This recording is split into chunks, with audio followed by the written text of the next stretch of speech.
Good morning, everyone. This is Frank Donaldson, and I would like to welcome you to our second class in this year-long look at 25 lessons learned in 25 plus years of Catholic school development. We do want to thank you for joining us. We have a lot to cover today. Some of it is logistic, and some of it obviously is what we'd like to present. As we begin the class number 2, there's a couple of things that we'll point out as we move along, but let's start with an opening prayer. It's a prayer that we have used in our development schools and our development workshops for many years. And so let us remember we're in the holy presence of God. Many have been called for this work, Lord. Few are chosen. We realize that this important ministry of Catholic school development can be both fulfilling and challenging. Help us to learn that Catholic school development is not fundraising, but rather a way to involve people in our Catholic school. Our goal is to build a sense of spiritual bonding, of community, friendship, and commitment. One of those results could be financial support. Please let me learn that Catholic school development is not a win-lose situation, that it really is a process of bringing Christ to people and people to Christ. Please help me learn that extending myself to others and inviting them to participate is not a weakness, but a strength. And please let these efforts of ours be successful by blessing us and giving us the courage to tell our story of need, and our story of success, with boldness, with conviction, with commitment, and with love. Amen. As we have said, the book that many of you now have purchased is dedicated to the memory of Dr. Michael Guyot. And we'll be talking about Michael as we move through this, especially in the chapter 3 on leadership. Before we move forward, just a couple of class guidelines and some housekeeping pieces. Over the past several weeks, most all of you have communicated. And once again, just want to remind you that the correct email address is the one that is on your screen right now. So I encourage you to write it down. You'll be sent a copy of this PowerPoint here within the next few hours. But please respond in terms of communicating with fedonaldson@ispd.com. Also, when you submit homework assignments or with any attachment that you would send, please make sure your name and the name of your school is on the document or the documents. There's some homework assignments that we did not, we thought they had not come in, but actually they had come in. And there was no name on the homework assignment when we printed it out. And so we had to go back through the emails and match them up and everything of this nature. So just be much easier. Secondly, as we'll talk about right at the very end, the importance of the discovery form. I know I've asked all of you to fill it in. I do apologize to the few that quite possibly got lost in the shuffle, but in the process of putting this class together and organizing it, we are developing a folder on every student in the classroom. And in so doing, we need to have your discovery form. That becomes the base information from which everything else will grow. So please make sure that you get that in. We'll send out another list of what we do have and what we don't have. And if you did send it in and you don't see your name on the list, just, once again, we apologize. It could be that we got lost in the shuffle with the emails. We were not aware this many people would be taking the class, but yet at the same time, we want to keep it organized. Also, in terms of class absences, as we indicated before, there are 2 absences that you can raise your hand and claim as you move through the year. Things do happen. Today, we have 7 people that will be missing the classes, today's class. However, we do record each of the sessions, and then with a special confidential link we send to the people who missed the class, a YouTube link that allows them to go and actually view and hear the recording. As we indicated back in a communication a couple of days ago, we have 125 students in this class this year, and you represent 59 dioceses. We are really excited over the different numbers of people that are involved, as you can see without me reading to you, the different types of groups of people that are taking it. all the way from superintendents to presidents and principals to board members. So we really are excited that we have a very good cross-section and feel that as we move into things like the roundtable discussions, which will begin actually in September, when we move into the roundtable discussions, we'll have some good examples in looking at all the challenges that have been sent in, really interesting information that is coming in, a really excellent cross-section. So as we begin today, just to recap very briefly, in class number 1, we talked about in the introduction of the book, pretty much the beginning stages in the days of getting into Catholic school development and how that all came about.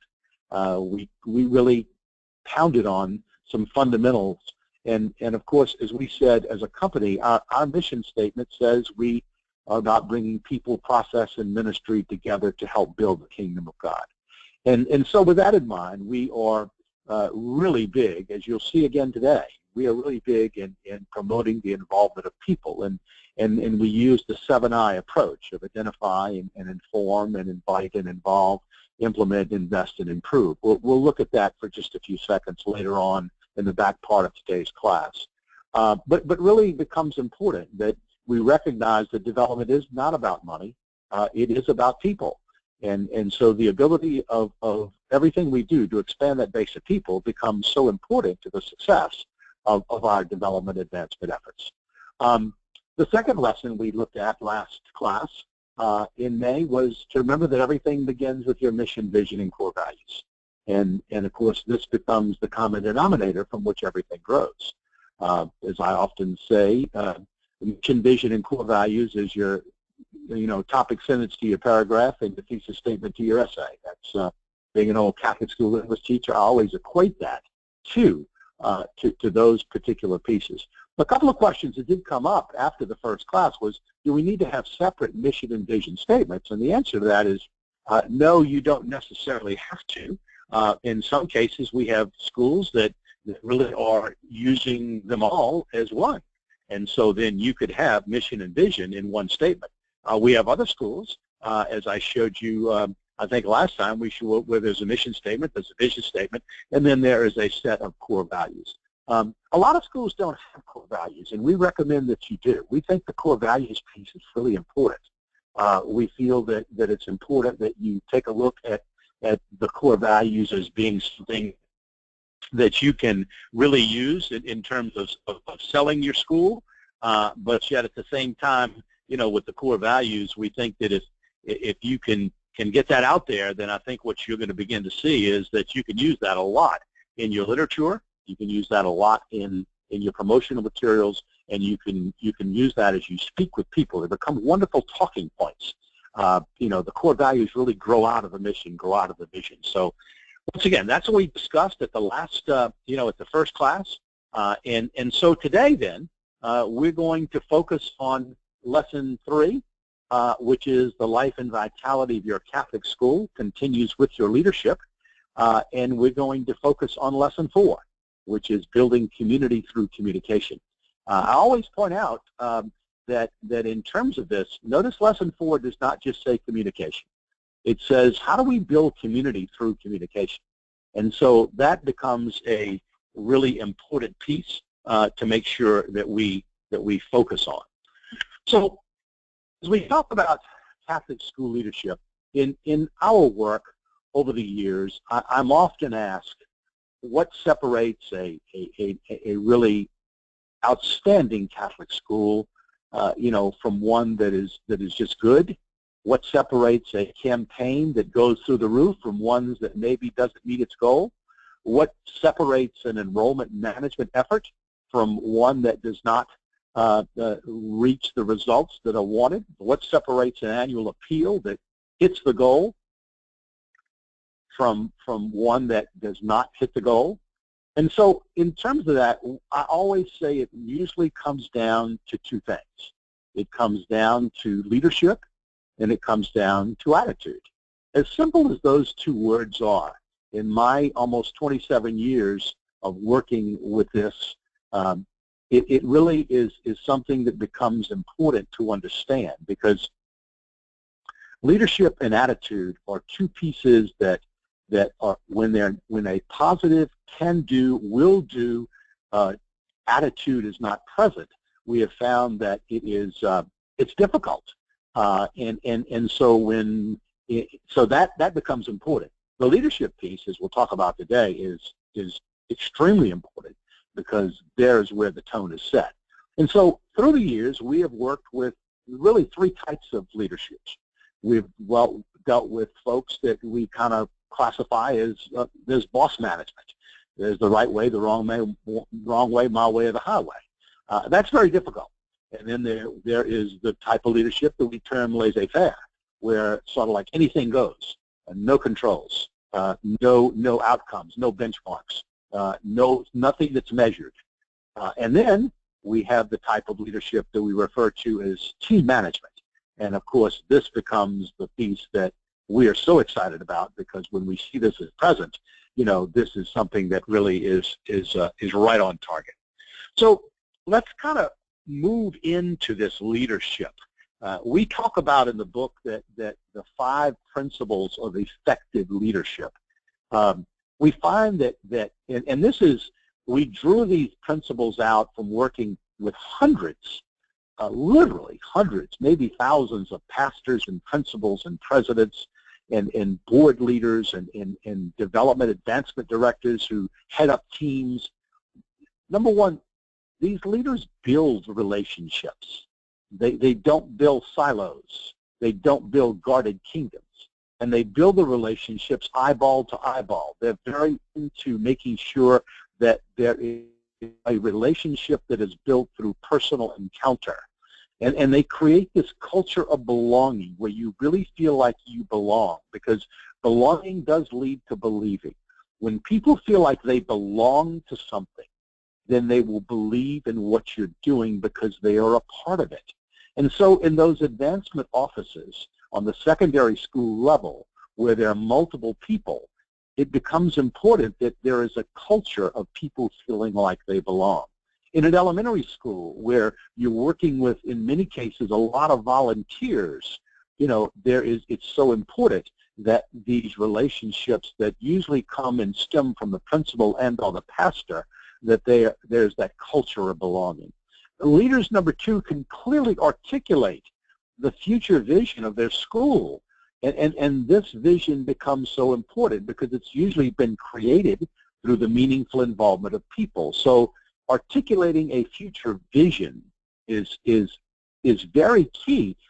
So when someone is the principal or the advancement director or the assistant principal or someone, a leader at the school, is asked, where is your school going? What is it going to look like?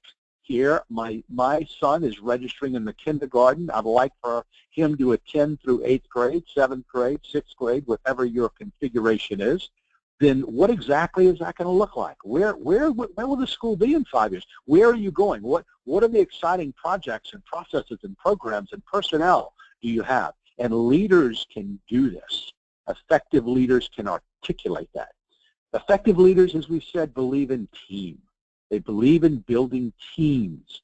Together, everyone achieves more. They're not interested in building something that is unilateral decision-making only. Leaders, in many cases, being the president, the pastor, the principal, in many cases, they have to make the final decision. And in terms of making the final decision, whether you are that administrator or whether you are that superintendent, whether you are that bishop, you are going to have to make the final decision in many cases. Sometimes those decisions are not easy. However, when there's been a team approach, a collaborative team approach with input, then it becomes exciting. If there's one thing in this lesson that I really encourage you to take away today, it would be what I'm getting ready to say now. A lot of people we notice in our work in some way shy away from building teams and shy away from seeking input. And the reason that we're given, which is a valid one, believe me, is because when people become part of a team, they think they can tell me what to do. When I ask for input it seems like they expect me to go do what they tell me to do. I think it's very important, and this is not only a leadership piece, but also a communication piece. In our work, when we work with a school, a parish, a diocese, and we seek input, when we build teams, one of the things that's important for us to say is the following. As a member of this team, we're going to seek your input. We're going to seek your counsel. We're going to seek your best wisdom. Why? Because we believe that many great minds can offer many great things. Please note that in terms of seeking your input and your advice and your counsel and your best wisdom, we are going to look upon those as excellent recommendations for us as the leader of the school to consider as we chart the future path of where the school is going in the future.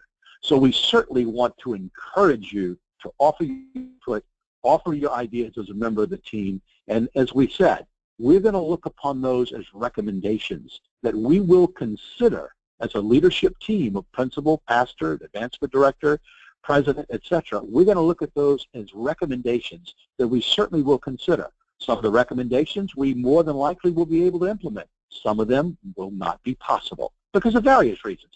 But we just want to let you know we value that input, and we certainly look upon those as excellent recommendations for us to continue to build. Really important to say that all the time, all the time.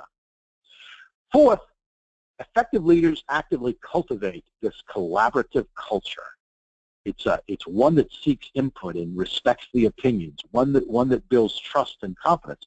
And that goes hand in hand with what I just said, seeking to cultivate a collaborative culture, but also making sure that we say, not in any condescending way, not in any way that even hints at it being something we're not sincere about. Once again, we certainly invite you to make those recommendations that we can consider. Effective leaders are accessible. They're interesting. I always use that word.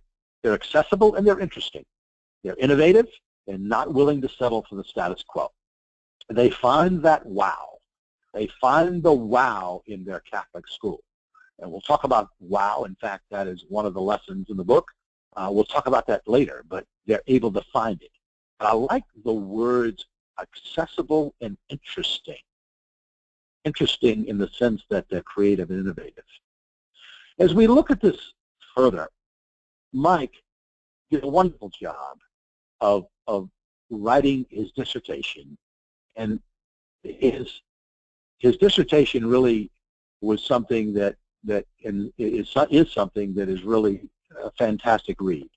Not everyone agrees with everything that Michael says. However, it is really important that we understand what he's laying out.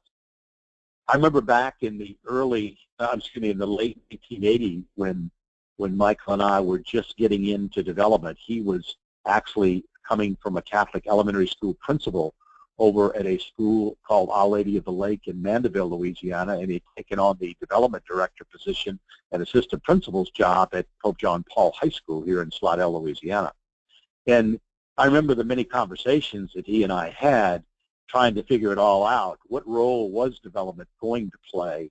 What was it all about? How could we get people to realize that development was not just money?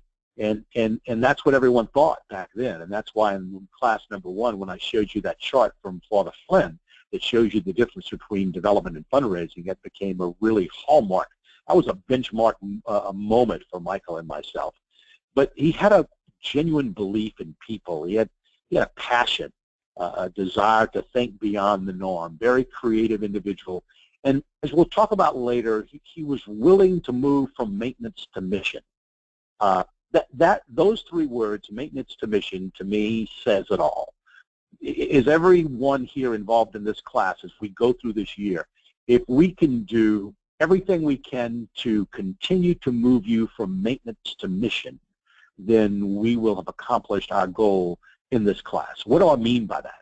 You know, instead of just maintaining what you're going to do, I equate it to the old English teacher in a high school that like I was for 20 years, where A new year began, and I pulled out the same lesson plans. A new year began, and I pulled out the same text. A new year began, I pulled out the same approaches. I was maintaining a classroom. Many Catholic schools are maintained. They have yet to move to mission. They have yet to move to innovation. I once had in graduate school, I once had an education professor tell me that, I don't care if it's a parochial, private, public school, anywhere in America. He said it can maintain itself for about 2 years without any leadership at all. Why? Because there are processes in place. As long as somebody is in there to make sure those processes are maintained, that school can keep on going. Eventually, though, it's going to die. If it doesn't have a mission, it doesn't have a vision.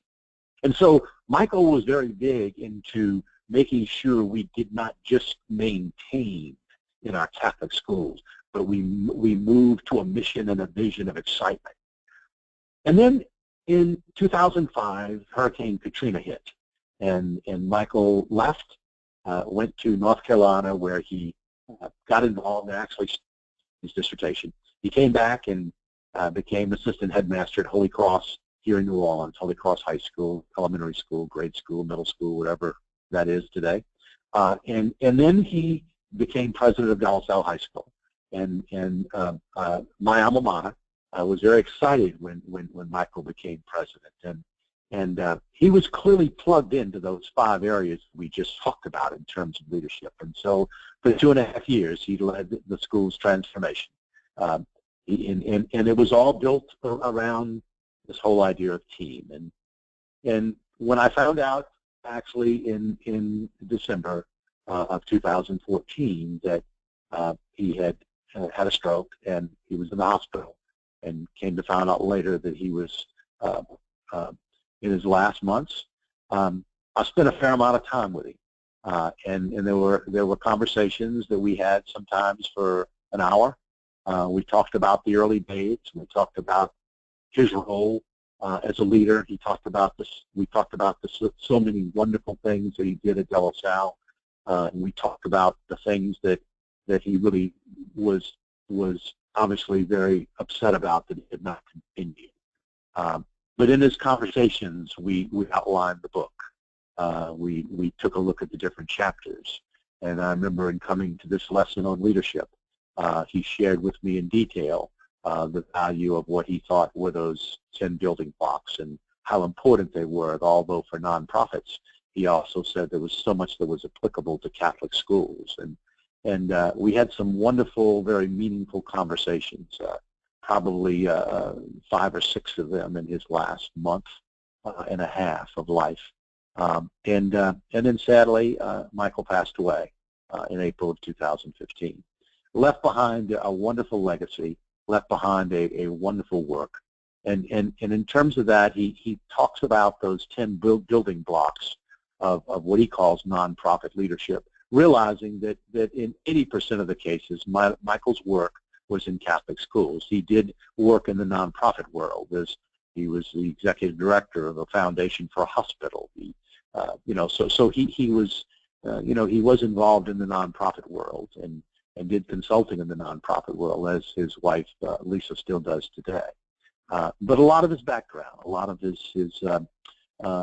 foundations were in Catholic schools. He was a Catholic school student. He was, as we said, a principal, a development director, assistant principal, assistant headmaster.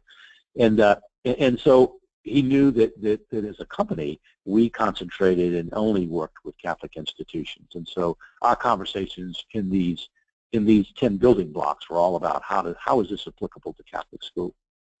If you had the opportunity to look, and some of you use this as your homework assignment, you realize that he talked about 4 domains in terms of leaders: the personal domain of leadership, the organizational domain, the communal domain, the global domain. He pulled it out in what he calls the 10 building blocks. And so as you look at that, with this chart that is in front of you that was created in 2014, we look at that and we see that in terms of what he's done is propose a wonderful way of leadership. And I'm very interested in today's class to let you know, I'm not just speaking about the leadership of a principal I'm not just talking about the leadership of a pastor or a president or a superintendent or an advancement director or a board president. I'm talking about, we all of us consider ourselves Catholic leaders.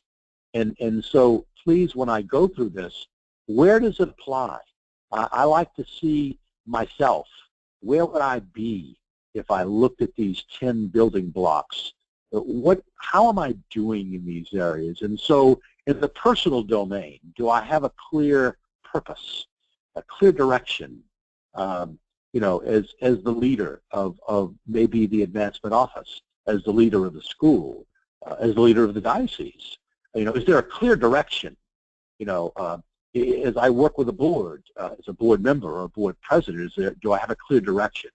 Am I constantly seeking to gain knowledge? Am I constantly seeking this personal domain, to seek the best wisdom, to really go after and build my collateral material, so to speak? And all of you can raise your hand to that one, because this class is an example of how you've made sacrifices, to make sure that you continue to seek knowledge about this ministry. Do I, in the personal domain, do I have courage? You have to have courage in this work. You're going to meet the cold north wind many times. You're going to meet people that will once again tell you no over and over. They will complain about this. They will do that. So once again, do I have the moral strength to persevere, and withstand fear, and then do I have that ability to affirm? It becomes so important, the affirmation. Do I have that ability, that appreciation block that says, how well do I affirm? Do I pat people on the back and say, good job? Several of you have heard this story, but back years ago, I was working with a Catholic high school down in Sarasota, Florida, and a Catholic high school in Mobile, Alabama, and a Catholic high school in Fremont, Ohio. And in those three high schools, they had invited me to come in for 6 or 10 months and really do something about how do we establish a quote-unquote customer service culture in our Catholic school, one where everyone felt like they belonged. And so with each of the schools, who did not know each other at all, each of the schools, then I said to them, okay, what is the one area you want to start working on the most?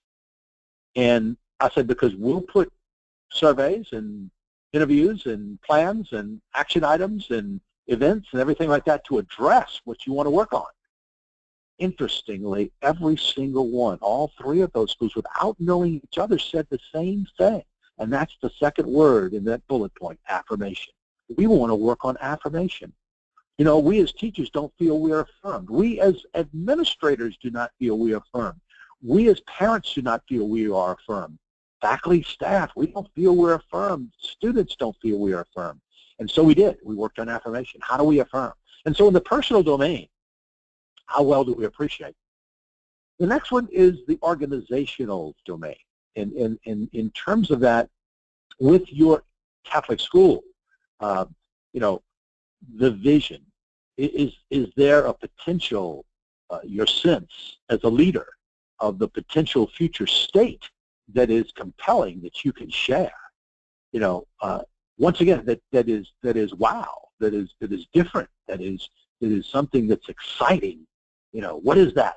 What is that going to be? What is that all about? Always having that ability to have that vision. Without vision, we perish. What is your vision? As a leader in your Catholic school, adaptation. How creative are you? The effectiveness linked with imagination, the ability to adapt, the ability to change, the ability to realize, hey, we can't do it the same way we've been doing it. It won't work anymore, or we found a better way to do it. That adaptation. Relationships. This goes to the heart of what we're talking about in this class. In the organizational domain, or their relationships that are meaningful, and managing those relationships goes to the heart of leadership. That those relationships are built around people, and so in the personal domain, the purpose, knowledge, courage, and appreciation. In the organizational domain of leadership, having that vision, the adaptation, and the relationships. Then, as we move to the communal domain, in terms of making a positive difference beyond your organization, making a positive difference within and beyond your organization becomes key, becomes important. You know, we talked back years ago about how effective this is in terms of a development officer. There are many of you that are development officers that are taking this class.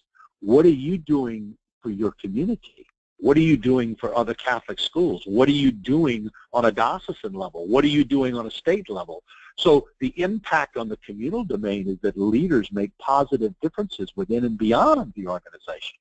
And then in terms of the communal domain, the stewardship, willing to be accountable for the well-being of the larger operation organization by operating in service rather than in control of those around us. So stewardship doesn't mean money here.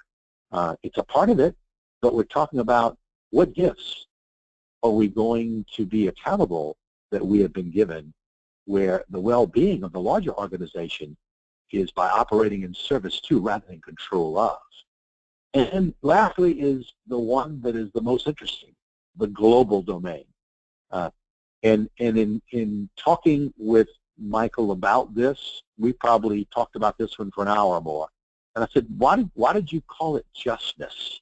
Why not justice? Or I said, not, I remember him saying, you know, and in talking to the person who directed his dissertation, Dr. Jim Klassen from the University of Dallas, you know, and I said, I said, what, that word justice is very intriguing. And he said, yeah, because true leaders go after the rightful outcome. They don't go after the political outcome. They go after the rightful outcome. They're not motivated by compliance, but they're motivated by commitment to doing what is just. There's a strong sense of purpose and calling to a work that serves a mission they are passionate about, they care deeply about, that can advance not only their Catholic school, but can advance beyond their Catholic school. This goes beyond the local. It's a powerful word, a very powerful word. And as I look at this whole lesson on leadership, I really am thrilled in the sense that I have the wonderful opportunity in working with many parishes, many dioceses, many Catholic schools, have the wonderful opportunity to take a look at leadership. And in terms of taking a look at that leadership, to be able to realize that with leadership, it all comes back.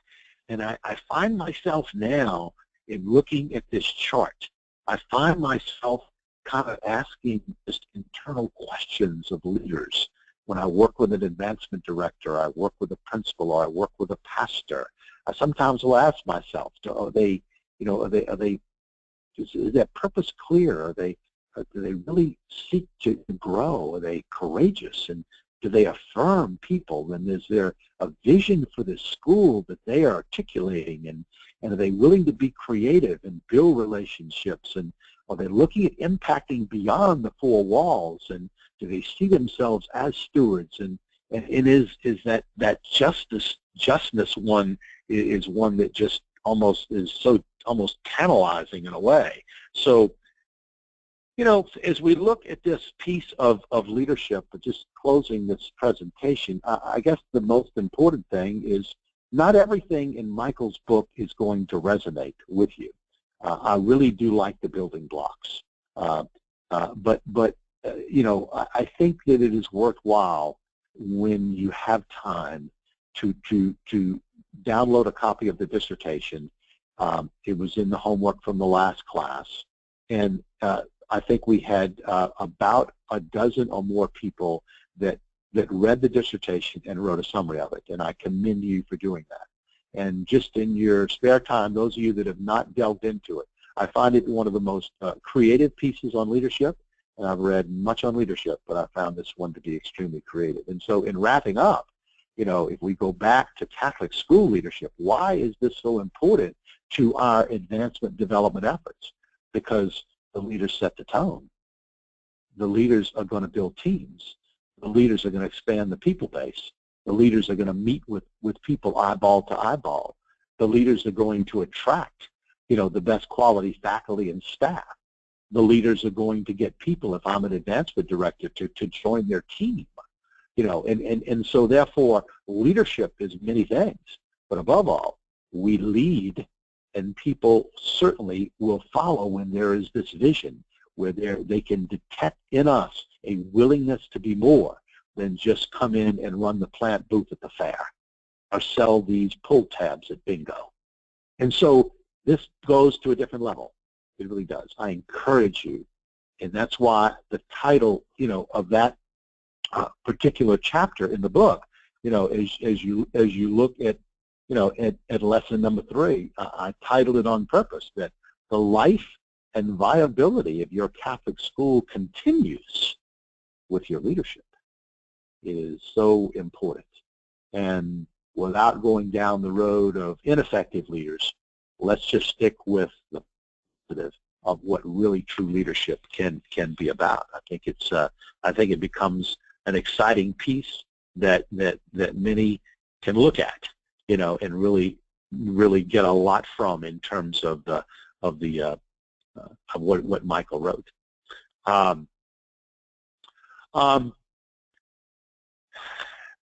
We've got some questions that are coming in, and I definitely will address those questions. As we move, toward the end. But let's keep on going and move now to the next lesson, and that is the lesson that we talk about as we move into communication. The title of this chapter, once again, is also a key piece: building community through communication. And so, this is a big thing here today in Catholic schools, as it was always a big thing, but back when I started with all this 26 plus years ago now, communication tools, we had fewer tools than we do today, and so today we have so many.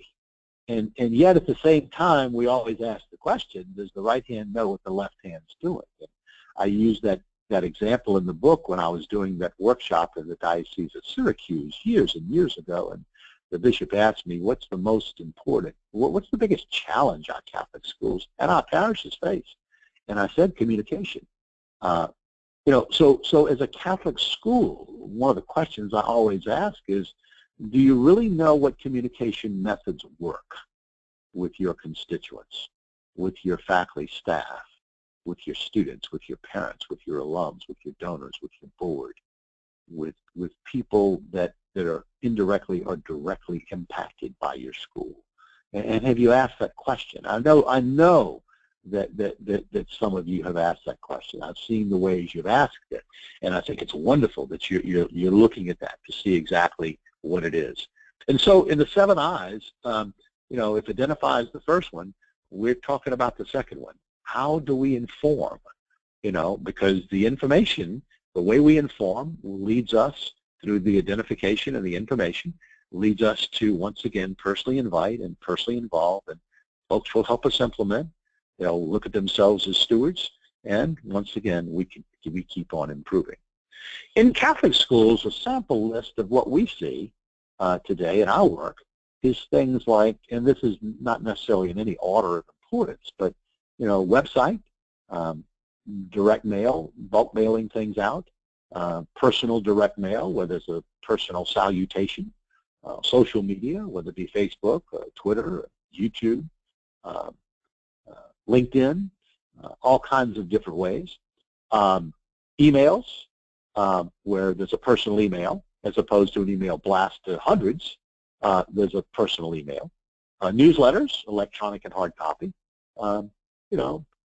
Flyers and posters. Some schools even have apps and announcements and the like. And so with communication vehicles, I'm sure that you can add to this list, because as we take a look at communicating, becomes important that we look at it. As I look at these communication vehicles that I see here in this slide, and then I take a look and I say, Let's say I ask the question, if I want to meaningfully impact someone, if I want to meaningfully influence someone, maybe convince somebody of something, then how do these vehicles work? And so what we find is that these vehicles do an excellent job of announcing, positioning, and reinforcing. Announcing something on the website, announcing something in a direct mail, positioning things, and reinforcing things by extra email, extra this, that, or the other. But notice what you don't see in this slide. What you don't see is that none of these pieces, except in maybe 5 to 8% of the cases, none of these pieces really close the deal on anything. Never really convince anything about anything. But they're excellent to inform. They're excellent to announce. They're excellent to position, to reinforce. But sometimes we'll use these to convince, sell. And that doesn't necessarily always work out. And so as we look at this, one of the things that we want to drive is that in order to drive to action, we find that communication in terms of our constituency, and we can define our constituents as whatever group we want, or groups we want, our parents, our donors, our parishioners, our faculty staff, our past parents, our alumni. The most effective is when we communicate with them 7 times a year, okay? And 2 of those times are eyeball to eyeball. And in 7 times a year, we make sure that no more than 1 of those is seeking any type of money from them, but just communication, the communication. And so, therefore, how then do we move from that reactive to proactive stance? How do we take that reactive, meaning that we fire things out? And the next slide will say it all, and it's the most difficult because of time, personnel. But as we look at it, it's interesting. In our 26-plus years, we've collected and measured a lot of interesting data on communication. And here's what we see. Then when it comes to direct mail, emailing, texting, website posting, to build relationships and convince someone. Now, notice I say to build relationships and convince someone. That's, when I do that, I'm 5 to 8% effective. When I have a phone conversation in this dialogue, I'm 15 to 18% effective. But when I'm eyeball to eyeball, one-on-one, small group, medium group, and by small group we mean 8, 10, 12. By medium group we mean quite possibly 25 to 50 thereabout. When I'm moving in that direction, I can become 45 to 55% effective. And look at the jump. That's a 50%, going from 5% to 55%. And yet, many times, we don't go down that road because of personnel, because of time, because of schedule, because of calendar, and everything. And so what we're saying is that as we build community through communication, we look at it and we see, direct mail, eyeball to eyeball, becomes so important. So what we're saying is, with the exclamation point, please get out of the office. Whether you're the advancement director, whether you're the principal, whether you are the superintendent, whether you're the assistant development director, whether you are whatever, please get out of the office. Talk to people. People give to people. They give to people. And we're not talking about just money here. We're talking about their time, their talent, people give to people. And that's moving from reactive to proactive. Moving from reactive to proactive, where you really are taking the bull by the horns. We maintain that every month, if you are a principal, every month if you're an advancement director, assistant advancement director, alumni director, that you should be having an eyeball-to-eyeball conversation with no less than 10 people that you seek out, not to come to you, but that you seek out. And you can get, quote, unquote, your people to talk with people. For example, I was up in Detroit last week working with the National Shrine of the Little Flower Basilica. And here was a perfect example of a 5,000 plus parish with an elementary school, a middle school, and a high school. And I asked the question, I says, you know, it's your biggest challenge as a parish and school is that you're large. So in order to face that challenge, you got to become small. And you become small in many ways. And we talked about many ways dealing with the new evangelization and the like. But one of the things I said was, how many of you are here? I was doing a workshop for ministry leaders, and I said, how many of you here are on the as they call it, the Unified School Board, the USB? How many are on the, you know, and probably, you know, 12 or 14 people who were there raised their hands. I said, well, what if, beginning in August, you were given 10 names of parents to call, and you call them every month, 10 new names, and you call them and introduce yourself. Just call them and say hello. Call them to say, how are things going? Call them to say, I'm a member of the Unified School Board here at Shrine, and I want to call, introduce myself, see how things are going. I noticed you have a daughter in the 4th grade. You have a son who's a freshman, and just wanted to, you know, once again, get, quote unquote, your people to talk. Your boards, your faculty, staff, your parent ambassador team. How many of you have a parent ambassador team? You know, it's something we'll talk about later, granted, but my goodness, how many of you have a core team? Well, that's a whole chapter in the book. If you've got the book, if you bought the book, please read the chapter, the lesson on core team. You know, it's not something you've got to do, building relationships all by yourself. This is something that can happen when you build, going back to that team approach, you build that and you make that happen. And so as we look at this, you know, there's so many ways, through interviews, through a cup of coffee. You know, hi Sally, this is Frank Donaldson. I'm principal here of Our Lady of Lourdes Elementary School, and I noticed that as a new parent, you know, you have several children that you've just put in the school. You just moved into the area, and gosh, I just wanted to reach out to you as the principal and say, can we find a time maybe to have a cup of coffee? Maybe you and your husband, we can get together and just kind of talk. I'd like to get to know you. I'd like to meet you. Once again, that type of thing is fantastic.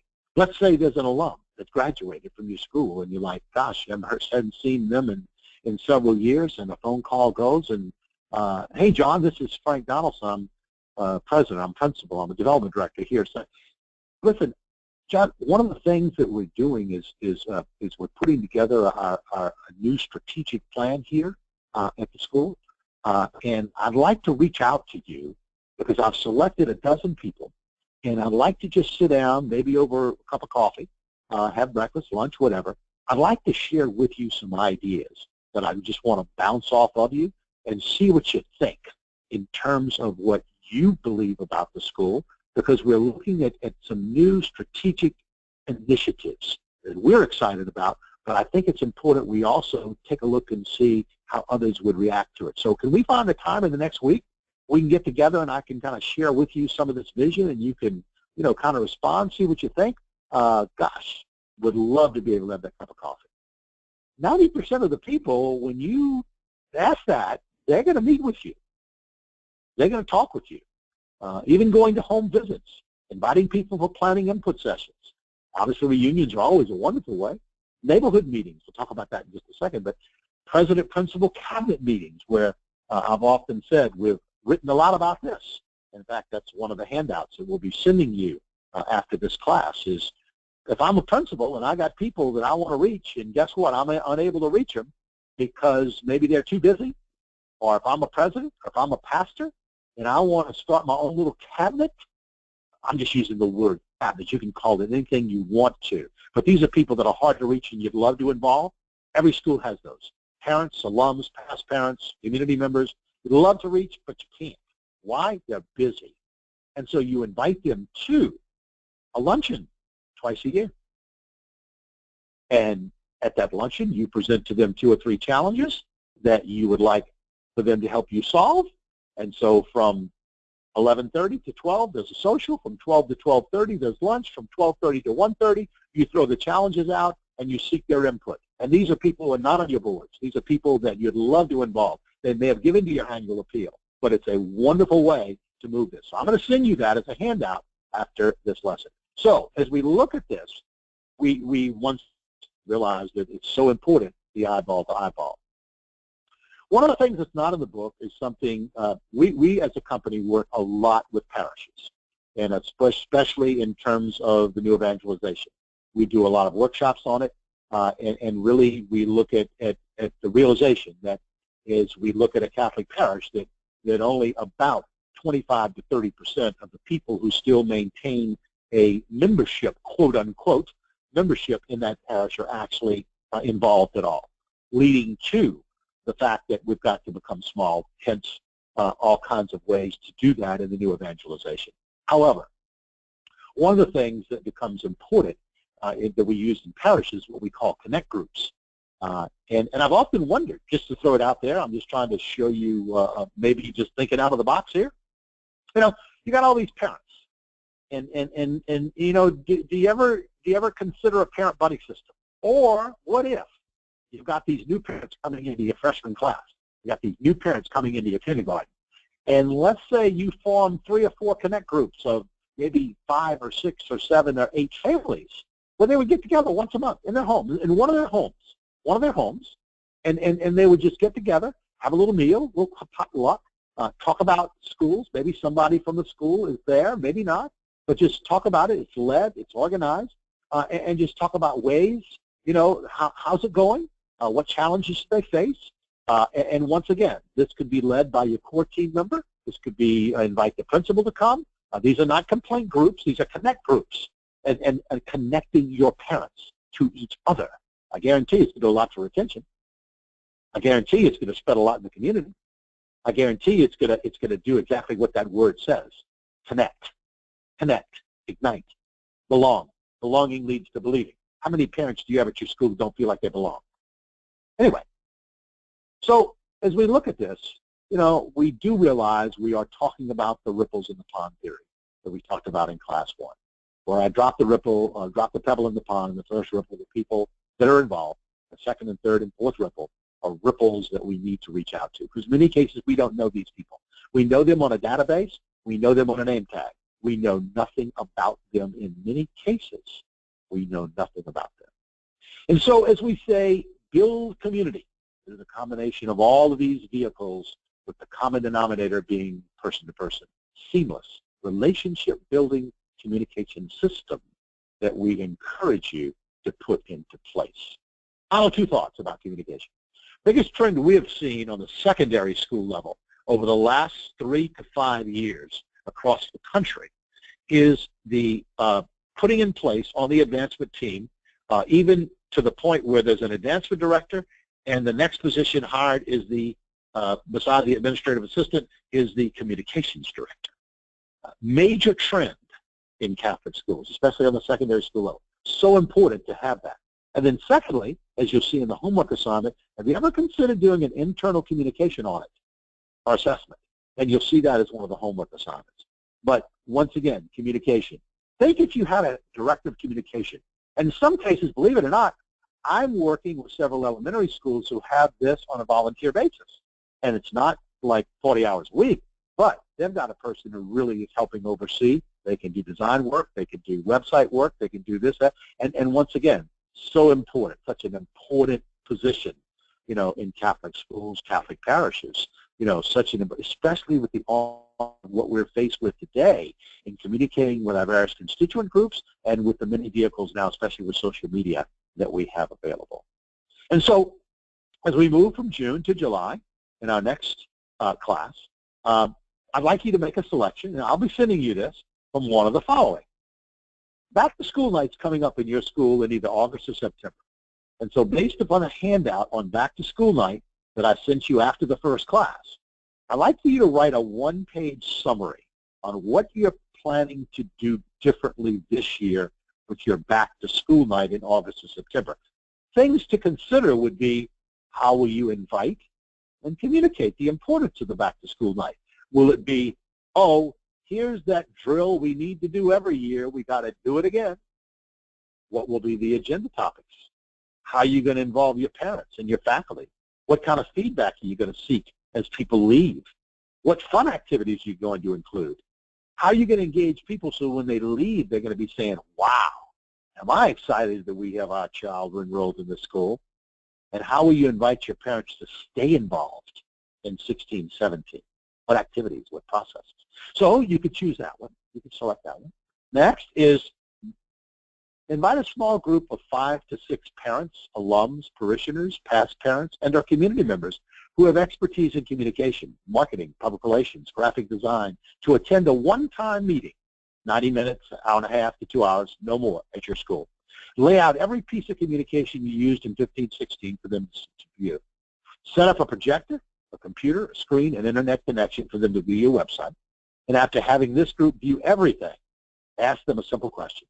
How can we improve our communication strategies here at the school? Open up for discussion, and then provide a form where they can write down their suggestions. Remember, they're simply making recommendations for you to consider. Remember how we said that early on. Write a one-page summary of this meeting as your homework assignment. Next, using your school's organizational chart, and please create a simple one if you do not have one. Microsoft and Org Plus and applications like that have it. But using your school's organizational chart as a reference point, please describe the way you and the leaders of your Catholic school create, build, and promote a team approach to the management of your advancement development activities, processes, and events. And next, you may select one of 2 homework assignments from the first class. We had 2 people who did the video clip. So if you'd like to do that on your iPhone or your smartphone, a 1 to 2 minute video clip selling your school, or what the purpose statement is for your advancement development efforts. And so, after making your selection, please email your assignment to me by Friday, July 22nd. So we've got a good amount of time here. As usual, overachievers can do more than 1 for extra credit, and some of you did that, and I commend you for doing that. And so our next webinar is going to be on July 29th. I'll be sending you the link to that webinar here in the next few days. And we're going to be talking about how do we move our Catholic school from fundraising mentality to real true development. And we're going to ask you 10 questions, 15 steps, and then in the next lesson, believing and promoting the value of a customer service culture. I alluded to that with those 3 high schools, one in Sarasota, Florida, Mobile, Alabama, and Fremont, Ohio. We're going to talk about why this is so important today and what does it mean to integrate a quote-unquote customer service culture, and what are the steps in that process. So one thing before you leave, the class is now closed. Several of you have asked this past week, could I have someone join, and I'll let them in for this class. But after today, and then unless you communicate with us that you will have to miss a class, remember you have 2 absences, only the people who take each class will be sent the link to the next class. And so when we sign off today, then go to webinar. We'll send me a list of everyone, how many minutes they were involved, and there's a short survey. The survey today is 4 questions, real simple. And I do ask if you, 2 of the questions I'll tell you right off the bat are, have you sent in your discovery form? Yes, no. Have you sent in your homework from class 1? Yes, no. I just want to double check and triple check to make sure we got all that. That's important because we're going to be making up these individual folders this week, and we want to make sure we get this right so we know who's in the class and who is not in the class and who's participating, and because we really want everyone participating. So as we look at that, we look forward to seeing you on Friday, July 29th. And as we kind of wrap up, let's go to some questions, and then we'll kind of close it out here. Let's go back and take a look at questions. What are ways, I don't know what it had to do with today's class, but it's a very good question, which we will address later. But what are the best ways to reduce tuition in Catholic schools in order to bring Catholic education to more people? That's probably a 5-day workshop. But if someone was to ask me what would be the first thing I would do, is obviously I would work on my tuition assistance. There are programs in Catholic schools all across the country where you know, the ability to build up your endowment, the ability to build up your tuition assistance. One of the biggest trends we've seen, in fact, we're working with 2 capital campaigns right now in high schools where they've got one of the case points is creating $1 million to $2 million to go into the endowment fund for tuition assistance, but also programs known as the Godparent program, where you're really looking for godparents to adopt students who could not afford. And so obviously this is a major topic which we will address. What are the best ways to implement, help our community understand and live this true definition of justice? Man, that's a big one. That is it's all justness is really a very deep way of thinking, and I think this is something that if I was going to do it honestly, and I've recommended this to several of our clients, I would include this as one of my core values. Every year we maintain, you need to look at your mission, vision, and core values. And if I was in your shoes and I was really into this justness, I would include it as a core value and make sure that becomes a teachable moment as you share this with other people. That would be something, Affirmation 1, what gets praised gets accomplished. An idea to offer 10 affirmations each day. Realistically, this is too many to manage, but it offers a goal. Those are excellent. That would be good. What would be some examples? Agenda items for school connect groups.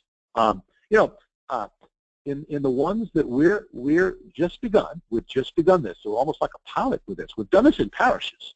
It's easy to do in parishes. But our thoughts were that, let's say I had a group of 10 parents, mom and dad, or maybe just single parent, whatever, and they met once a month in someone's home, and they switched it around. It was a potluck supper, and they did a lot of fellowship. A lot of fellowship.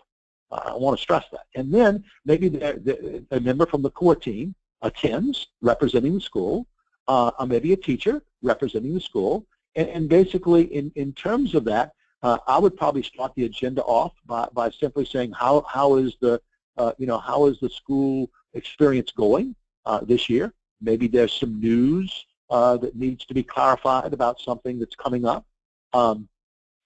But above all, I would have a teachable piece in there, where we're going to open up today because we have parents that are in the 4th grade, and we have parents who are have students in the 4th grade, but they also have students in older grades. And so one of the things we're going to have, you address, those 2 or 3 of you that are here, we'd like for you to share with the other parents today, some of the things that you have found to be really worthwhile for parents to get involved in here at the school. These are wonderful things to get involved with. And so you want to use it as a way to kind of bring fellowship, have them bring up challenges they may be facing, and with some group discussions. You have to. We realize we have to have some ground rules. These are not complaint sessions. Once again, second time I'm saying that.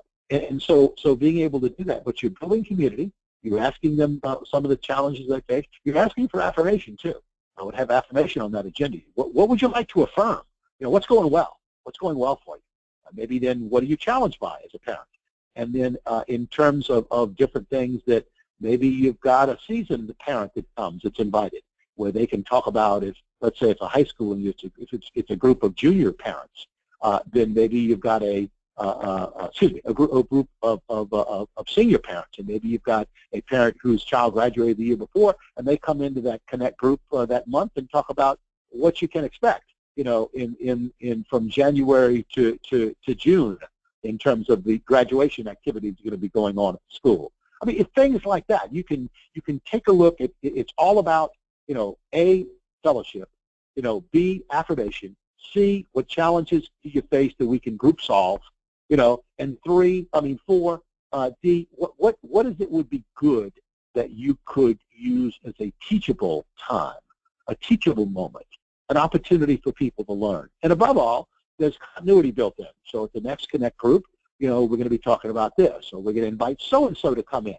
Let's invite so-and-so to come in and talk about this or that or the other. I just think that we're doing this in parishes, and I would think this is a wonderful way to build that community in Catholic schools. Let's see if there's anything else here that came up by way of questions. Here we go. Here's one. Our elementary school is changing diversely with not as many Catholics enrolling as non-Catholics. I want our Catholic families to embrace these families and need ideas on how to accomplish this. Man, these Connect groups would be great. I mean, because then you've got both. You've got both Catholic and non-Catholic families, that are there. I mean, that to me would be a wonderful way to make it happen. And I realize there are other questions, and there are 2 avenues that you have in this class to voice those questions. One is the survey will pop up here in a minute, and with the survey, you will have you'll have a question that says any comments or questions, and so write them down. And in all my spare time, I will do my best to respond to that as best as I possibly can. My goal right now for this class is to get those folders together, make sure we're organized, so we know everyone who's in the class. But that would be, and then the other way in our roundtables, you know, what I am doing is, that's why I had you ask, that's why I had you write down on the discovery form, what challenges do you face, as well as that being a homework assignment in the first class, what challenges do you face, because I'm going through all those challenges, and there are hundreds of them, and I'm going to kind of bring those down to about 6 or 8, and that's what we're going to address in our roundtables. We're going to throw out 2 challenges or 3 challenges per roundtable, open up the mic, and ask you to help solve those challenges. But I've condensed all those down, so we've got a real good cross-section, especially with coming from 80-something dioceses. We really are seeing a good cross-section, a lot of similarities, a lot of the same challenges, a lot of the same problems. So anyway, I'm excited about all this. I think it can really help you, and that's our hope, our wish. So please, as I sign off now, would you please fill in the survey, and that'll go ahead and register you back. We're going to check to see who did attend today, and we will be sending the PowerPoint here today or tomorrow, and then I'll also be sending that handout that I mentioned to you. That's going to be the handout on the Pastor, President, Principal cabinet. Okay? Need anything? You know my email address. And once again, as your teacher, I am excited you're in the class, and I wish you the very best. Hope you get some downtime this summer. That's why we wanted to skip a real good month or more between now and the next class, and looking forward to it. And again, thank you all for being part of this, and looking forward to the next class and seeing you on July 29th. Thanks so much.